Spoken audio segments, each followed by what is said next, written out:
we got here last year's conference, and last year's conference, and I was like, "Where's Charlie Brown at?" And everybody's like, "What do you mean, where's Charlie Brown at?" I'm like, "He's supposed to be here," and they were like, "I don't know." So I called Charlie Brown, and he goes, "I'm in Chicago." And he got stuck on a plane that had to be detoured to Chicago, and he got here the very last day, and I was like, okay, I'm not going to spring this on him. But it was a real spiritual trip. Like, of course, he took that moment and that opportunity to do something that maybe God hadn't intended for him to do, and it was really beautiful what he was able to accomplish. I remember the first time that I met Charlie. It was down in Atlanta at the World Service Conference. And I was sitting outside smoking a cigarette. It's hot. It's Atlanta. It's the middle of summer. And I didn't recognize the guy I was sitting next to. And we were just having a nonchalant talk. And I was like, "What are you doing here?" And he's like, "Oh, I'm being part of something greater than myself." And I was like, I didn't even know he was in the conference. I didn't see him. And we walked back in, and I was introduced to him. And ever since that day, I've watched this man just be of service to this fellowship. He's on the HA Regional Central Region Committee. He is in constant contact with us. He sits on a subcommittee. He's an HA delegate for St. Louis. He's the first time that they've ever been recognized as a Heroin Anonymous area by our conference in St. Louis. So it's been a lot of feats and a lot of triumphs that this man has been able to do in his first 3 years of sobriety. And when we were talking about it as a committee, we were like, who do we know that would be able to deliver a very good, a very good message for step 3? First person that popped in my mind was Charlie Brown. I was just like, this man has turned so many problems into so many solutions. And if he can't give us a good message on how to turn things over, I don't know who else can. And with that, I give you Charlie Brown.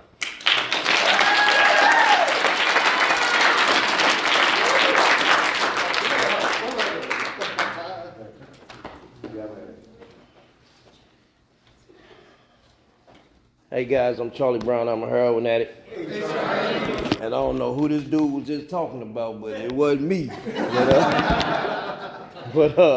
All right, it's good to be here. I am so forever grateful for Heroin Anonymous and Alcoholics Anonymous as well. I got a sobriety date of April the 8th, 2019. Forever grateful for that day because that wasn't my first sobriety date. My first one was October the 3rd, 2017. I have a sponsor. Qualified sponsor who has recovered as a result of working steps. And that I'm in position to sponsor other gentlemen, which I do.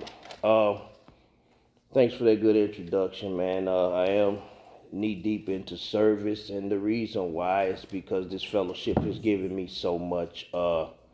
And sometimes people ask me why. And in all actuality, when I was in my addiction, I didn't sleep. I was always up. I was running. Every time my phone rang, I was gone. So I just try to put that same energy into the program that's allowing me to have a life today. Forever grateful. Step 3. Man, ever since Wayne asked me this in August, man, I mean, it ain't been a minute that went by that I ain't, what I'm gonna talk about. I can talk about this, I can talk about that, and I'm probably not gonna talk about any of that stuff, but what I do understand is that ever since then, God has been revealing different things to me about this step, and everybody in this room should know the answer to this little riddle. If 3 frogs on a log, one made a decision to jump. How many frogs you got on the log? 3. Good answer, yeah. Because all we do is make a decision, and at the bottom of page 63, it says going into step 4 next week, launched off into a course of vigorous action. And the reason why I failed at my first attempts around the tables is because when I think about launching, I think about a rocket on a pad down in Cape Canaveral and how it boom. I didn't do that. I was more what they talked about, on page 58 and how it works. And we balked. We thought we could find an easier way, but we could not. And with all the earnestness that I command, we beg of you to be fearless and thorough from the very start. I left some stuff off my fourth step. I wasn't honest with my sponsor. I wasn't honest with God. I wasn't honest with the people in the fellowship. And I wasn't honest with me. So, thank you for the third step prayer. Thank you for the ones that spoke before me. Because when I think about the third step, turn my wheel. What's my wheel? My sponsor made it simple. It's my thoughts. What's my life? He made it simple. It's my actions. And reflecting back on step 3, I remember when my sponsor told me, hey, Charlie, you get out the bed in the morning, you hit your knees, and you pray to your higher power. Well, I grew up in church, and I knew about God. Didn't think God ever done anything for me, pretty much. He took this, he took that, he took this, he took that, and I learned in the fellowship that I gave those things away. So he tell me to get on my knees and pray. And I'm like, well, Billy, how come I can't pray on the toilet, in the shower, the bathroom is my sanctuary, But I forgot, Charlie trying to do it his way. I forgot that, when you get a sponsor and you honest with him and y'all build a rapport, I forgot that I told him that I used to hide my plate of dope under the bed at night when I went to bed. And in the morning, when I told him that, the first thought came to my head was, dude, when you woke up and opened your eyes and you looked up at the ceiling, you didn't say good morning, God. You didn't say good morning to your family. You rolled out that bed and hit your knees and you said good morning to your God, which was heroin, which was fentanyl. And it woke me up a little bit, because when I put that in my body and I triggered the allergy, Charlie Brown turned into God. And when we get into step 3, it says the ABCs.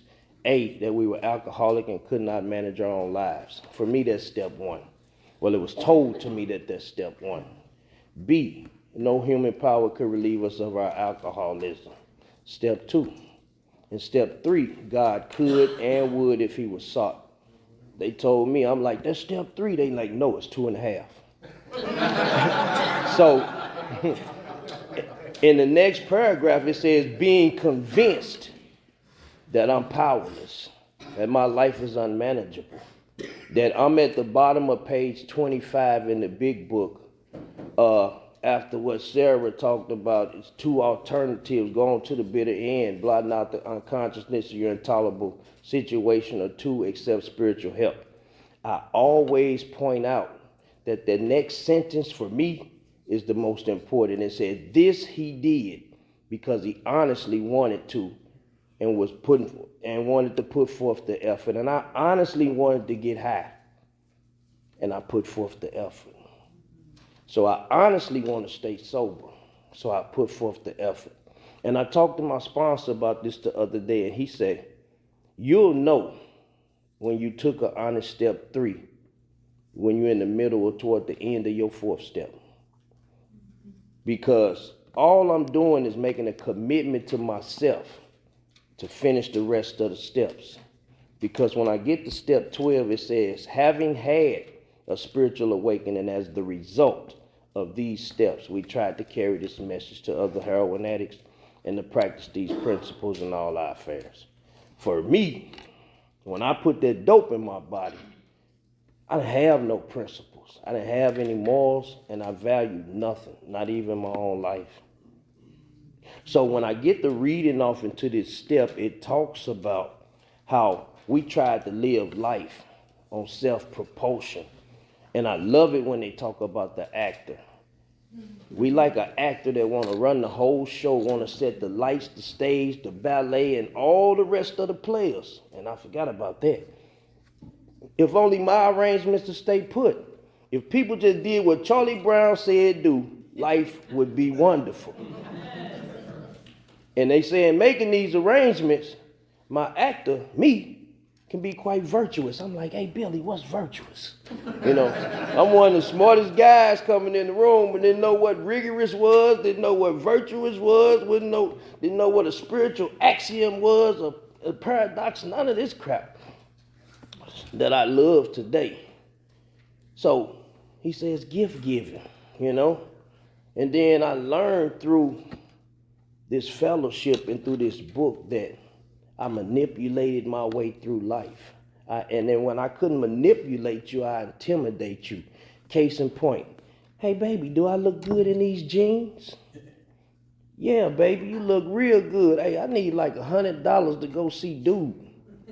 Well, the light bill due. Well, give me that money. I need that money. You don't look good. You look fat anyway. You know? And then they keep on talking that even if it don't work out for me, I redouble my efforts. So now I want to take the money. Lights off, food in the refrigerator going bad. I'm somewhere itching and scratching and nodding. Not caring about the family, not caring about nothing. You know? And we keep on reading in this book and it says, am I at my best times? Author of confusion rather than harmony. And for a long time, even today, I can't keep my big mouth shut. You know, I want to make everything right. I talked to this one guy, one of my sponsees, and we talk about this all the time, and it's like beating a dead horse. But it's allowing me to wake up and understand. I don't run anything. God runs it all. Just like Sarah said, put the world and the solar system at the perfect place with the perfect atmosphere, you know, that we can live on it, you know. What I had to come to believe, not only concede to my innermost self that I'm an alcoholic, I had to concede to my innermost self that I'm not God. And anything I touch, I don't have the Midas touch. It ain't going to turn into gold. It's going to turn into shit. You know, but through the fellowship of this program, I've learned the taste of sugar. And my grandmother used to always tell me, Charlie, you'll never appreciate the taste of sugar until you learn how shit tastes. You know? So today I appreciate sugar. But at any rate, once we continue to read in this book about step 3, you know, it talked about a businessman who lolled in the Florida sunshine in the winter, complaining of the sad state of the nation. All of that eluded me. But then I thought about it. I'm sitting in Florida, drinking a Mai Tai with my swim trunks on, in the nice sun, and it's a blizzard all up in Wisconsin and Michigan and everything, and people dying and getting snowed in. And I got all this money and I got all these girls around me and I'm drinking and I'm having fun, but I'm complaining. Nothing is never enough for me. Not enough dope, not enough nothing. You know, and the one that really gets me is the alcoholic. No, the safe cracker. You know. And the way I relate to it is, if they would have gave me a job, I wouldn't have had to rob this bank. You know? If they just gave me a job, I wouldn't have had to stick you up, old lady. You know? And the alcoholic who has lost all, the heroin addict who has lost all and is locked up. You know, but we continue reading and we learn that our problems, my problem is of my own making. It arises out of myself through fear, self-delusion, self-seeking, and self-pity. I step on the toes of my fellows and they retaliate. Well, I didn't think I stepped on nobody's toes. Why you mad at me? You know, but once I launch off into this course and put some stuff on paper, I see how my manipulation, if I can't sweet talk you out of it, I'm going to take it from you. How it just caused all of these problems in my life. And then, right after that, it tells us that this selfishness is going to kill us. We got to get rid of it, and God the only one that make that possible. You know, he the only one that make that possible for me. Now, for me, I go into AA. I ain't no alcoholic. My problem, heroin. No, my problem is Charlie. When I put heroin in me, I feel like King Kong and Superman put together. I got the best plan in the world, not just for me, but for everybody. I can't see that my life in the crapper, you know. And a lot of things I learned in this program is when I tell you something, it's give you some advice, some suggestions, it's in closer proximity to my ears than it is yours. Probably because God want me to hear what I'm telling you for myself. So I find myself telling a whole lot of people a whole lot of stuff because I probably need to hear a whole lot of stuff. But all that is decisions. To me, God speaking confirmation. Because deep down inside, every man, woman, and child is the fundamental concept of God. So he going to tell it to me and her. And then he going to have Eric come and tell me. Then he going to have Sarah come and tell me. Oh, man, I ain't trying to hear all that. But if it come to you more than once, pretty much it's probably God. Because don't nobody else know what's going on with you but you and him. Or you and her. Or whoever it is. It can be a tree. It can be Venus. It can be the universe. It can be... Just don't let it be a doorknob. Don't let it be a plate of dope. Don't let it be a needle. Don't let it be any of those things. But God got to take this away from me. And I have to place myself in a position. My sponsor told me, he said, Charlie, to accept and receive help is two different things. First, you got to let God in the disease beat you down enough to even ask for help. But I ask a lot of people for help, but when they give me their suggestions, no, man, I got a better idea. I'm pinky in the brain. Every day, I want to take over the world. I got this grand scheme. Every night, boom, it blow up on me. The next morning, I don't remember the scars from blowing up. I got another plan. It's going to work this time, man. I know it's going to work this time. The end of the day, boom, it blow up again. The next morning, I got another plan. Boy, I know where I messed up at right here. I turned left when I should have went right. Boom, it blow up again. I can't see that I'm the mastermind behind all these. Pinky always say, hey, Brain, what we going to do today? You know what we going to do. We going to F up some stuff and we going to try it again tomorrow. And that's the disease of addiction to me, the disease of alcoholism. When I took a third step, first of all, I had to have a third tradition instilled in me. I had to get beat down enough till I wanted to have a desire to stop. Because I asked for a long time to stop. Went to many treatment centers. As soon as I got out, it's like that dude on Friday at the next day, they daddy. I said I'd never move out the hood, but when I got that check, I was gone. Soon them people let me out the treatment center. By the time I got home, I was, Yeah. That's this thing in me. So I had to get my tush kicked. And then I had to start saying, man, God, I deserve better than this. Help me. But then the dope man come knocking, I ain't want no more help. And get whooped some more. God, help me. Okay, we're going to send you to treatment. This man told me, he said, look, Charlie, how many times you been here? I felt real proud to tell him I took a whole tour around St. Louis and I was in California getting sober. What you gonna do? First honest answer I ever gave, I don't know. You gonna learn this third step prayer by in 2 days. Who? overachiever I am. God, I offer myself to thee to be with me and did it in one day.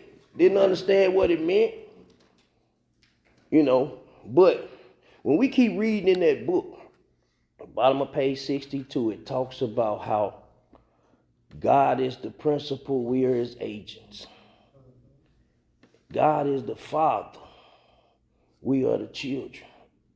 It say most good ideas are simple. Bill tell us that in his story back on page 14. It said it's simple, but it's not easy. A price has to be paid. And you got to look at the wording in it, the destruction of self-centeredness. I tell everybody, for this program to come into my heart, my name on the streets was Rockefeller. Rockefeller had to die for Charlie to live. HA and the 12 steps made that possible. See, because before I found this God that wasn't fentanyl and wasn't heroin and wasn't Charlie, it was the guys in the fellowship. I was riding with this one dude, we chewing gum, I'm finna throw the paper out the window. He said, not out of my truck. Practice these principles in all your affairs. Oh man, this trash man out there, dude, that's job security. That's how my sick thinking is. It's enough trash out there for me to be adding to the problem. I need to be a part of the solution. So, what I had to come to understand, because I live downtown in St. Louis, right behind the Gateway Arch. If the wind blow and the arch structure wasn't good, boom, it'll fall on my building. So what I learned in the program is just some stones that we got to put in place. It's said in step 5 too. But somebody gave me a bookmark about the cornerstone, the foundation stone, the cement that binds us together, all these stones, and I got to thinking about the arch and the foundation and the structure of it. But step 3 is the keystone. And I used to be a carpenter, so I know the keystone sits up top. If your structure weak at the bottom, and this weak at the top, everything gonna fall in the middle. So what I have to do is I have to build my foundation on this fellowship, on the people in this fellowship, on the willingness to do the work, because I honestly want to. And then I got to build this conscious contact. See, this relationship with God, I learned is reciprocating. God ain't Santa Claus. I want this, and this. Okay, what you gonna give me? Oh, no. I got to give, to get, to give, to get, to give, to get. And I do it in service by giving back freely what was given to me. Because if you got a hand closed like this because you trying to hold on to what you want, ain't nothing getting in and ain't nothing getting out. Giving is something that a heroin addict like me ain't used to doing. Because if I give you something, I want 10 of them back. ASAP. ASAP. See, but once I build my structure on this program and I start listening to the people in the rooms, I'm already building a relationship with God, because for me, God talked through skin faces. He talked through people, because ain't no clouds open up and he say, Charlie, don't go down that alley. They waiting on you. It's usually somebody on the corner. Hey, man, hey, don't go down there, man. They just robbed me. That's God talking through people. But I'm going to try to wrap this up, because if we keep reading past that, it says, when we sincerely took such a position, all sorts of remarkable things followed. We had a new employer. When I finally got the treatment and got the HA and AA and started doing what these people told me to do, remarkable things followed. I don't know about y'all, but I get in sober living. I ain't got to pay no rent. I go talk to somebody, they got a job, I got a job. He done sheltered me. He put money in my pocket. And I don't know if y'all different than me, but once I got a little bit of that stuff, I was gone. I don't need y'all no more. Thanks. No thanks. Relapse. You know, they say pink and green. I ain't gonna tell you what the pink is, but you find money in pink too fast, you might have found a new higher power. It's called a power greater than you that'll restore you to sanity. I found a new employer being all powerful. He provided everything I needed if I just stayed close to him and performed this work well. And when they say well, I want to do it perfectly. Like Van said, step one, the only one I got to do perfect. I got to know I can't put no dope in my body. That's it. My sponsor say you do this thing one day at a time to the best of your ability. We don't have bad days in recovery. We have good days and we have hard days. But he also says sobriety and recovery is two different ball games. For me, sobriety is the abstinence of it. Recovery is having a spiritual awakening as a result of these steps, trying to be a better man, a better dad, a better grandpa, a better friend, a better employer, a better employee on a daily basis. But once I started to let this program and these steps penetrate my heart, I got a power, and it wasn't mine. It was a power greater than me.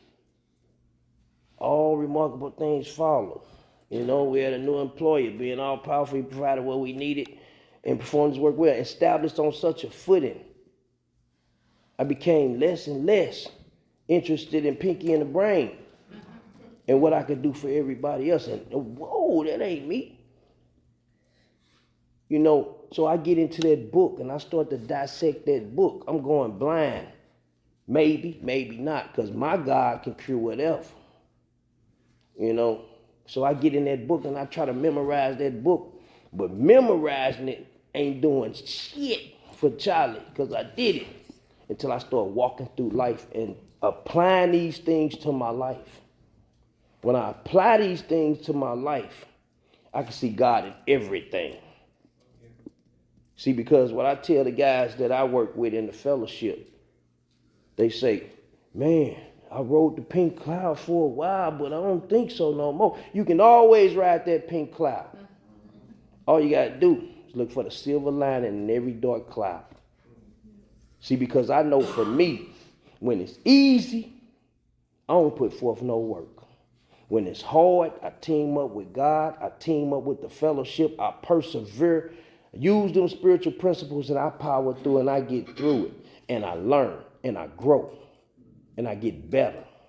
I don't ever want to arrive. I want to get a gold chain with a thing around and say under construction. I want to stay under construction. But once we get through all that, it says we are reborn. This is the only fellowship and the only program, 12 steps for me, that I can live two lives. Two lives. What I'm going to do with it? Flush the first one down the toilet. Ever since I done linked up with HA and AA and God, my life been getting better and better and better and better and better. I want perfection. I got to be okay with progress. Okay, I want a mile of progress. Sometimes I got to be okay with a millimeter. If I take a small step in the right direction every day, I'll look up one day and I'll be at that mile. And I feel good about it. Because Charlie ain't did nothing by himself today. My best thinking got me in jails, got me in treatment centers, almost got me killed. I ain't had none of them problems since I've been in this program. I ain't got pulled over by the police. I used to get pulled over by the police and I wasn't even driving. Oh yeah, you want my license and insurance? That's what the driver said. No, we want to know where that dude is over there. What? Yeah. Do you know who you with? They be like, yeah, you need to find some new friends. I'm the one need to find new friends. And I found them in this room. And I found them in this fellowship. I got friends all over Ohio, Wisconsin, Arizona, Alabama, Atlanta, Louisiana, New York that I call them. And it's an amazing experience and it's an amazing feeling that I know God put all of y'all in my life for a reason, a season, most of them a lifetime. I got lifelong friends today. The last thing I'm going to give you guys is when you're dealing with God, everything is a lesson or a blessing. And if you learn something from the lesson, guess what? It's a blessing. Charlie Brown, thank you.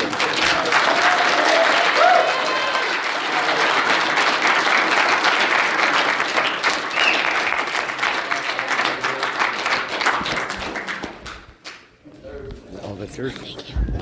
Thank you, Charlie. That was awesome. And you ladies was awesome too.